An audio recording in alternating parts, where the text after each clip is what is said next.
2026. Así que me pone muy contento. Es un libro que yo creo que cuando lo leas, espero que te abra las puertas que le abrió a otros saber más.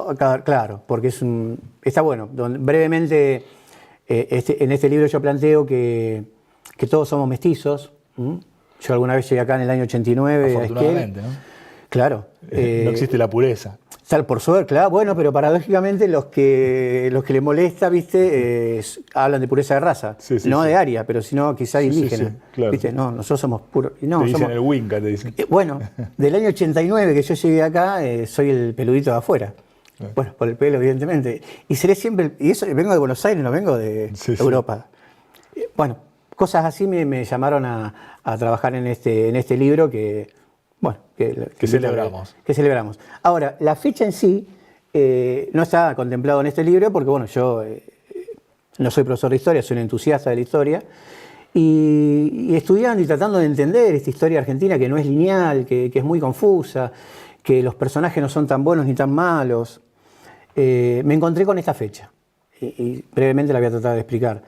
7 de marzo de 1827, entender que el año que viene se cumple el bicentenario de esa batalla. De esa batalla. Naval. Y entender que sin esa batalla que se realiza en Carmen de Patagones, como bien dijiste vos en la introducción, entre lo que era el Imperio de Brasil y las joven, Provincias Unidas. Claro, la joven que no llegaron, no éramos república y después podríamos hablar de éramos las Provincias Unidas del Río de la Plata. Claro. Bueno, en ese concepto de Provincias Unidas, nosotros Bolivia ya se había ido, Paraguay ya se había ido. Uruguay estaba en disputa. Y justamente esa era la disputa. Uruguay. Era Uruguay, provincia cisplatina para los brasileros. El puerto de Buenos Aires estaba bloqueado por 30 barcos brasileros, ¿no? La Armada brasilera muy potente. Pocos años atrás se había ido la cúpula del Imperio portugués, se había ido porque estuvieron cuando Napoleón invade Portugal y ocupa España, ¿no? Y ahí la independencia nuestra. ¿Qué hace la corona portuguesa? Se viene todo a Brasil. 15.000 tipos se vienen. Por eso Brasil crece de otra manera, porque tenía toda una estructura burocrática que lo hizo desarrollarse de una manera y por eso Brasil es lo que es un poquito hoy, ¿no? Y nosotros no, nosotros ahí, San Martín nos liberó de alguna manera y un tema para discutir. Y nos empezamos a pelear entre nosotros y esto, ¿no? Y con los vecinos. Y este Uruguay que nos quedaba ahí, nos empezamos a pelear por Uruguay. Puerto Buenos Aires bloqueado. Bloqueado el comercio. Claro. Que era nuestra forma de vida. Listo, liquidado. ¿Y qué es lo que estaba más abajo? El puerto de Carmen de Patagones. El único, y no había más. La entrada por el Río Negro. Claro. Y de ahí para abajo, la próxima población blanca formal. Y me animo a decir blanca porque obviamente Argentina estaba... era la civilización eso. Claro, después estaban los pueblos nativos, mal llamados originarios para mí, que lo podemos discutir, pero a los cuales yo reivindico, ¿eh? Ojo, yo reivindico. Pero bueno, es otra historia. Es otra historia. Es otra historia. Lo que seguía de Carmen de Patagones para abajo es Malvinas. Y 6 años después nosotros perdemos Malvinas porque no tuvimos la gente que realizó la gesta heroica, épica, de película. Game of Thrones nada comparado con lo que pasó en Carmen de Patagones. Y lo comento brevemente. Como los barcos no podían parar en Buenos Aires por este bloqueo, y vos hablabas muy bien, ¿no? Argentina, o el virreinato, más correcto decirlo, no teníamos barcos.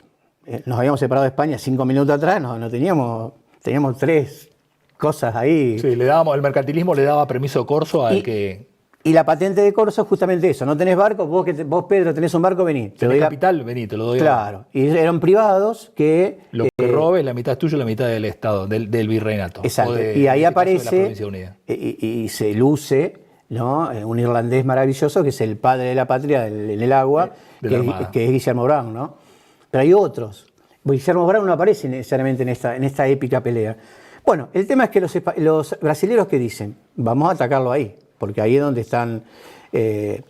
todo lo que no pueden hacer en el puerto de Buenos Aires lo están tratando de hacer en Carmen de Patagones. Carmen de Patagones, para 1827, era algo más chiquito que Hualjaina hace 40 años. Claro.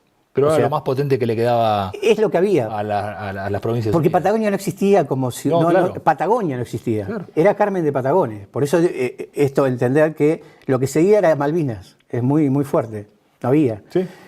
Bueno, hay una población, por eso insisto, imagínense, Hualjain hace 40 años atrás, menos de 900 personas, un fuerte que lo ves y... ¿viste? Maltrecho. Era el fuerte, claro, el fuerte de Carmen de Patagones. Claro, muy humilde, ¿viste? No era que... Con eso había que resistir a la flota brasilera. Sí, pero en realidad no, porque nadie esperaba una invasión, un ataque. Fue muy sorpresivo. O sea, estratégicamente los brasileros dijeron, fue muy interesante porque lo que hacían ahí era partir lo que era parte de Argentina o el virreinato por la mitad. Patagonia de un lado, totalmente desierta, y repito, entiéndase con esto en cuanto a la civilización. Que nosotros entendemos por civilización. Entonces ocupaban eso, nos sacaban los puertos y listo. Sí, se perdía esa batalla y se perdía Patagonia. Sí. Como después se perdió Uruguay. O sea, sí, claro, es que se terminó perdiendo Uruguay. Y lo triste de Uruguay es que se pierde... Se anexa la banda oriental. Exactamente, ¿no? La cisplatina brasilera, la banda oriental. Artigas se peleaba quería ser parte del virreinato de las Provincias Unidas. Un héroe, sí. Artigas. Pero bueno, la realidad es que si bien no perdemos la batalla, sí perdemos Uruguay. ¿Y por qué no perdemos Patagonia? Por eso digo, wow, ¿cómo puede ser que no lo...? Esta batalla es trascendental. Es fundamental, y la explico. Vienen 4 barcos, dicen 5, alguno que era un acompañante, se meten en el Río Negro. Yo tengo la oportunidad de ver videos para entender, ¿no? Imaginarme la batalla, ya ver 4 barcos a vela entrando, grandes, es maravilloso. Con poco calado. Poco calado, bueno, uno del vamos se queda varado ahí, fuiste, pero sigue viniendo el resto y entienden que por el agua se les va a complicar por esto, ¿no? Los meandros que hay en el Río Negro, maravilloso, y dice, listo, bajamos por tierra y te vienen 500 tipos, 400, 500 tipos bien armados, muchos ingleses, y acá entender que Inglaterra siempre es nuestro enemigo. Será eternamente. Eternamente, ¿viste? Separemos el pueblo. Sí, estratégicamente, sí, pero... Siempre vas a encontrar Inglaterra... El imperio siempre va a estar. Ellos... En Greenpeace, en el ambientalismo, siempre va a estar. En la masonería tuvimos la suerte de cruzarnos. En la masonería, siempre va a estar. En una charla que se dio acá en Esquel muy interesante. Con los pueblos originarios, asusándolos, el imperio siempre va a estar. Siempre. Hay gente que no lo ve. Porque ellos están, yo calculo que geopolíticamente 100 años más adelantados que nosotros. Sí, ellos hacen su juego. Paciencia. Hacen su juego y lo entienden bien. Hay gente que les repite el libreto y no se da cuenta. No se dan cuenta, exactamente. Bueno, venían ingleses arriba de los barcos. Ingleses, brasileros, alemanes. El jefe de la flota naval brasilera era un inglés. Shepard. Exactamente. Era un inglés. Que yo no tiendo mucho necesariamente a recordar el nombre, sino a tratar de entender la historia. Pero bueno, me acuerdo, era Shepard. Bueno, la historia es que bajan estos 400 tipos bien armaditos, re cancheros, diciendo, no hay nada ahí, olvídate. Y se encuentran con el Cerro de Caballada, ¿no? Que es un cerro casi medianamente estratégico, y ahí había 2 cañones que están que se ven, si vos ves en el museo, que no malos, no voy a decir ningún improperio, una cosita que vos no le pegaba nada con eso. Y había 30 gauchos ahí, cuando digo gaucho digo genérico, pero básicamente había negros libertos, estos negros que eran esclavos hasta hace 2 minutos y que luchaban por su libertad, ¿no? Y a Argentina, el virreinato, le estaba ofreciendo la libertad.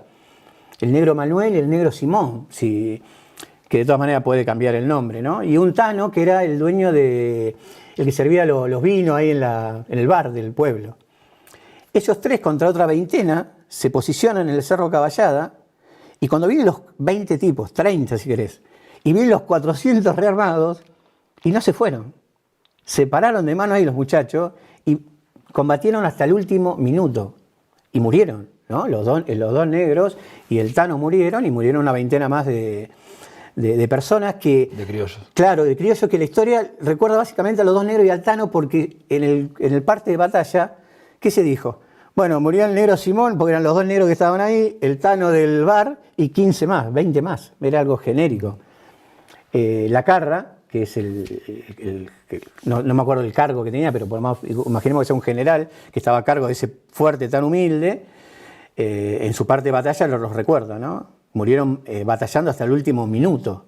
O sea, murieron sable en mano. O sea, yo repito, yo lo veo y digo, wow. Eran 3 tipos que quedaban contra los 400. El resultado de esta batalla es que los brasileños así como vinieron, se tienen que ir. Peor, se fueron mucho peor. Sí, claro, así como vinieron, se fueron derrotados. Y hay, leyendo la historia, así muy sucintamente, hay en un museo ahí en Carmen de Patagones. En la iglesia. En la iglesia. Los estandartes. Están los estandartes y están las banderas brasileras. Bueno, ¿sabés que no? Porque hoy precisamente tengo un amigo que está en Carmen de Patagones que ha dicho, flaco, haceme el favor, mandame todo video que puedas. Y estuvo en la iglesia y los estandartes no están, pero bueno, hay una serie de cosas y en el museo también. Y todo Carmen de Patagones recuerda la batalla, con el nombre de sus calles. Claro. Bueno, vos que querés en la hora de preferencia, en el consejo, perdón, en la hora de preferencia, en la banca del vecino, querés plantear que esta fecha sea incorporada al calendario escolar. Al calendario escolar y que se declare de interés municipal, entendiendo primero que es el Día de la Soberanía de la Patagonia Argentina. O sea, eso está. Y se celebra, el tema es que se celebra o se conmemora. Que tenga algún grado de relevancia mayor. Se conmemora nada más que en Carmen de Patagones. Y digo, sin Carmen de Patagones, sin la defensa de la Carra, de Torné, ¿no? La Patagonia no era nuestra. Es que él era portugués. Sí. Bueno, después, eso fue en 1827. 30 años después, 30 y pico años después, comienza la famosa y también estigmatizada, que podemos da para otra discusión, otro día te invito y charlamos. Por favor. Para hablar de la campaña del desierto, porque en 1850 y pico, 1860, comienza bajo la presidencia de Roca la campaña del desierto. No, bajo la presidencia de Roca no. Roca inicia es todo un tema, claro. La campaña del desierto, sin la cual Argentina no tendría la Patagonia directamente, ¿no? Totalmente de acuerdo. Pero es por eso lo del libro. Yo invito a los entusiastas de la historia que lo lean, porque ese peludito afuera entendió que primero yo soy hispánico. Yo soy hispánico en el amplio sentido de la palabra, pero eso me hace respetar de gran manera, a partir de haber aprendido a los pueblos nativos, a los que estaban acá. Nosotros, resumiendo, somos, la tapa del libro lo marca, somos esa mezcla perfecta entre lo mejor que vino de Europa, y este libro empieza en el año cero, no es que yo explicando quiénes son los que vinieron, no vinieron presos ni... Sí, no estamos hablando de... vino lo mejor que había en Europa en el momento, fue el Imperio Español. Y se juntaron con lo mejor que había en América, que era lo que estaban. ¿Sí? Una civilización que estaba en el Neolítico, en la Edad de Piedra. Pero era eso, porque había quedado aislada miles de años antes. O sea, lo que había era lo mejor que podía haber en ese momento. Era el grado de desarrollo que había alcanzado América. Claro, exactamente. Y esa mezcla perfecta se dio nada más que con el Imperio Español. No pasó en Inglaterra, con los ingleses. Claro. Los ingleses no estaban en otra. Claro, vean, acá tenemos 80%, 90%, 70% de nativos en América, en distintos lugares. Pueblos originales, si alguien lo quiere escuchar así, repito, no estoy de acuerdo. Andá a Estados Unidos, 2%, 1%. No lo quedaron. Porque los mataron a todos. Claro, los españoles sí. Convivieron, crecieron. 31 universidades, ciudades. ¿Dónde está el oro? Bueno, mirá el cielo de las iglesias, las iglesias, 31 universidades, escuelas secundarias, desarrollo, ciudades, pueblos. Hubo errores, claro. Por supuesto, pero España los incorporó. Inglaterra no. Los incorporó, nos hizo parte. Y duró 300 años. Darío, muchísimas gracias por haber estado con nosotros. ¿Cuándo es la utilización de la banca del vecino? Bueno, yo te agradezco la nota. Yo particularmente publico la nota en Facebook porque, digo, no es una manera de meter presión, pero espero que me contesten. Sí, en algún momento sí, te van a dar. Yo quiero creer que me van a contestar porque realmente cómo no, tenemos que unirnos y estas fechas y estos momentos tan épicos me parece que nos sirven para esto. No quiero feriado, no quiero asueto. No, claro. Quiero que dentro de la escuela que se le enseñe a los chicos qué pasó el 7 de marzo de 1827. No, si es feriado es peor porque se van a la escuela y no sirve de nada. Y tal cual. Batalla obligada, anda a preguntarle a un pibe qué es. No saben la vuelta de obligado. Y Torné estuvo en esta batalla y estuvo también en la batalla obligado, para citar un nombre que nadie conoce. Bueno, así que te ha dado ahora por la historia. Fascinado. Bueno, muchísimas gracias. Un placer, gracias por invitarme. Nos vamos al último corte y nos reencontramos en segundos. Las siguientes empresas auspiciaron a Ricardo Bustos en Entre Nosotros. Celufrán Muebles, La Despensa, Estudio Contable Bernengo, Museo Leleque, Legión Mat, Leandro Sport, Viñas del Nantifol, Cruz del Sur, Doctor Mascota, Integral SAI. Bueno, llegamos al final de este programa de día lunes. Recuerden que repetimos este programa los días jueves a la misma hora, a las 9 de la noche. Nos vamos a reencontrar la próxima semana. Buena semana para todos. Será hasta entonces. fue una producción de Valero Producciones para Red Más, Canal 4, Esquel, Televisora Color.